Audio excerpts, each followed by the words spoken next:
All right, let's find the GCF, 15 and 16. All right, so let's start out. I'm going to do 15 and 16. We're going to list all of our factors.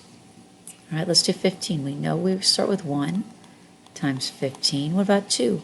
Nope, it's not even. 3. Well, yeah, 3 times 5. 4. Nope, not even. And there's your 5. All right, so there's our U for 15. So 15 is 1, 3, 5, 15. All right, let's look at 16. We know 1 times 16.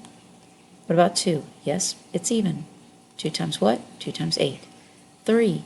Well, I know it doesn't because 1 plus 6 is 7, and 7 is not divisible by 3. Check.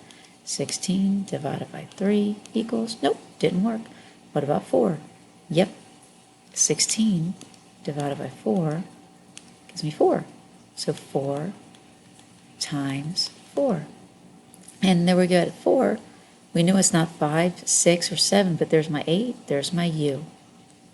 All right, so let's do it. 16 gives me 1, 2, 4. Now, I only need 1 4. So that's it, 1 4. Don't put 2 4s. You only need 1 4. There's only 1 4. 8 and 16. So now let's find our common factors. We have 1 that's in common. 2, no. 3, no. 4, no. 5, no. 8, no. 15, no. 6. That's it.